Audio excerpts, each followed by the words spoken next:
तो राम राम मेरे सभी किसान भाइयों। तो किसान भाइयों, आज हम इस वीडियो के अंदर बात करेंगे बकानी रोग की। जो भी हमारे किसान भाई धान लगा रहे हैं और उनके पिछले साल जो खेत में बकानी रोग की समस्या अधिक रही है, तो उसके बारे में आज इस वीडियो में आपको बताएंगे। उसके लिए आप इस वीडियो को अंत तक देखें। उससे पहले अगर आप इस चैनल पर नए हैं तो चैनल को सब्सक्राइब करें और बेल आइकन को प्रेस करें, जिससे आपको आने वाली वीडियो की नोटिफिकेशन तुरंत मिलेगी। हर साल बकानी रोग की समस्या बहुत अधिक रहती है, जिसके कारण जो हमारे किसान भाई है वो इस रोग से बहुत ही परेशान है, जिससे नर्सरी के अंदर बकानी रोग के आने से ही किसान भाई जो नर्सरी है उसको दोबारा तैयार करनी पड़ती है, और जिसके कारण उनका अधिक खर्चा होता है और वो बहुत ही परेशान रहते हैं। तो किसान भाइयों, इस वीडियो में आपको सही जानकारी दी जाएगी, तो उसके लिए किसान भाइयों अपने एक एक बात को ध्यान में रखना होगा। तो सबसे पहले किसान भाइयों बात करते हैं सही समय। सही समय पर अगर आप नर्सरी को तैयार करते हैं तो आपको रिजल्ट बहुत ही अच्छे मिलेंगे। जो बकाने रोग की समस्या है वो भी कम मिलेगी। और आपने सही समय जो है की है आपका 15 मई से 15 जून तक, जिसको आपने सही तरीके से नर्सरी को तैयार करना है, जिससे आपको 21 दिन के बाद आप उसका रोपण कर सके, अपने खेत के अंदर उसको लगा सकते हैं। अगर आप नर्सरी को अगेती तैयार करते हैं, पछेती तैयार करते हैं, आपको यह समस्या देखने को जरूर मिलेगी। तो इसलिए आप सही समय का ही प्रयोग करें नर्सरी को तैयार करने के लिए। तो किसान भाइयों, अब बात करते हैं लैंड प्रिपरेशन की। आप जो ज़मीन है उसको कैसे तैयार करें नर्सरी के लिए। तो सबसे महत्वपूर्ण बात किसान भाई, अपना रेतली मिट्टी में कभी भी नर्सरी को तैयार नहीं करना चाहिए, क्योंकि रेतली मिट्टी के अंदर जड़ों का विकास नहीं होगा, जिससे आपकी जो नर्सरी है वो पीली दिखाई देगी।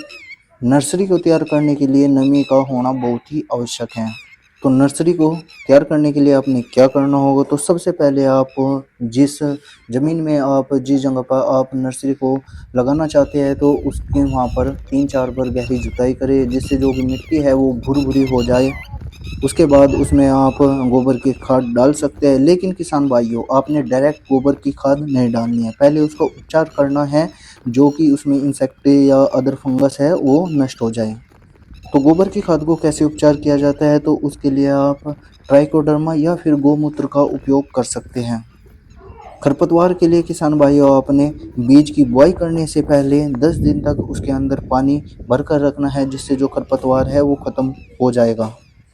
उसके बाद बात करते हैं किसान भाइयों सीड सिलेक्शन की। आपने ऐसी सीड लेना है जो कि रोग प्रतिरोधक क्षमता हो उसके अंदर, और अच्छी क्वालिटी का बीज हो, बढ़िया कंपनी का आप बीज ले। थोड़ा सा तो महंगा आपने बीज लगेगा, लेकिन किसान भाइयों उस बीज के अंदर सभी क्वालिटी आपको देखने को मिलेगी। तो ये तो बात हुई किसान भाइयों लैंड प्रिपरेशन की और सीड सिलेक्शन की। इसके बाद बात करते हैं सबसे महत्वपूर्ण बात, सीड ट्रीटमेंट। सीड ट्रीटमेंट बहुत ही आवश्यक है धान की नर्सरी को तैयार करने के लिए।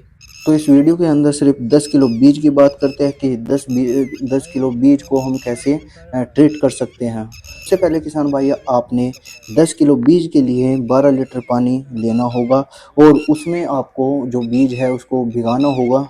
ट्रीटमेंट के लिए आपने 3 दवाइयों का प्रयोग करना होगा, जिसमें से आपको कोई सी भी ले सकते हैं। तो सबसे पहले बात करते हैं किसान भाइयों थाइपोनेट मिथाइल 70%।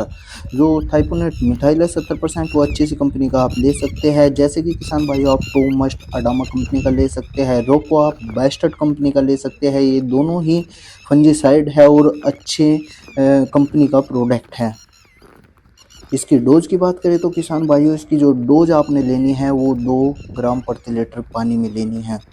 दूसरी दवाई की बात करें तो आपने कार्बनडाजिम प्लस मैनकोजेब वाले साल्ट को लेना है, जिसे कि हमारे किसान भाई सांप के नाम से जानते हैं। जो कि हमारा सांप का प्रोडक्ट आता है उसके नाम से जानते हैं, उसको भी आप ले सकते हैं। उसकी डोज की बात करें तो आपने 2.5 ग्राम से 3 ग्राम प्रति लीटर पानी में लेनी होगी।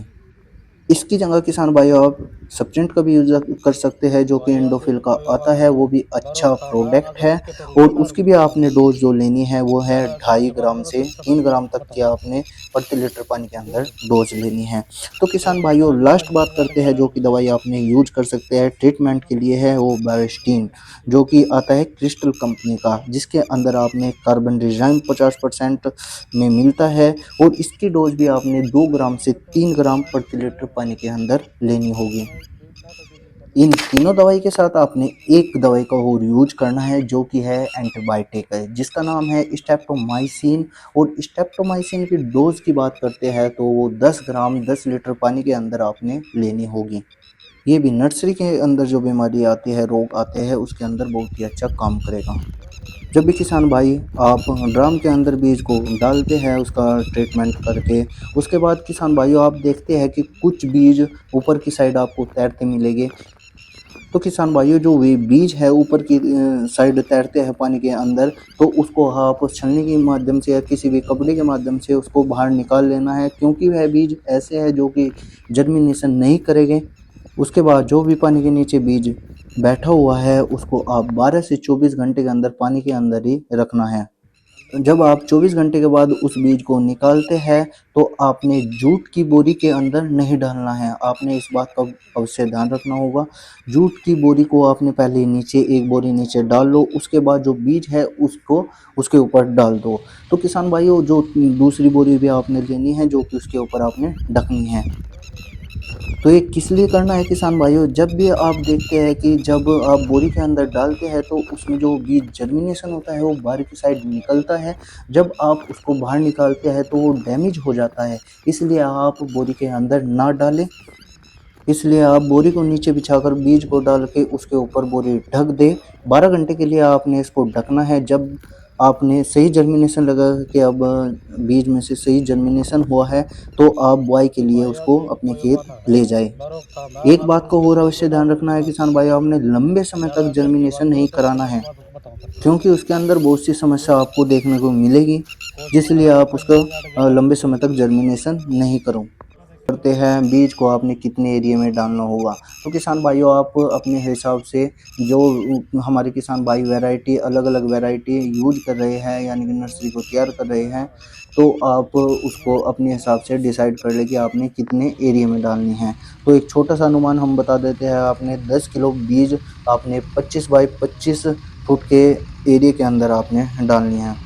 भाई किसान भाई नर्सरी को तैयार करते हैं वो शाम के टाइम तैयार करें, और पानी भी आप शाम के टाइम ही उसके अंदर भरें, क्योंकि किसान भाइयों क्या होता है जब भी आप दिन में या सुबह के समय आप पानी के अंदर बीज को डालते हैं तो टेम्परेचर हाई होने के कारण वो पानी हीट करता है, और हीट होने के कारण जो हमारा जर्मिनेशन सीड है उसको डैमेज करता है। तो इसलिए आप शाम के समय ही खेत के अंदर पानी दें, ये भी बीमारी से बचने का एक उपाय है।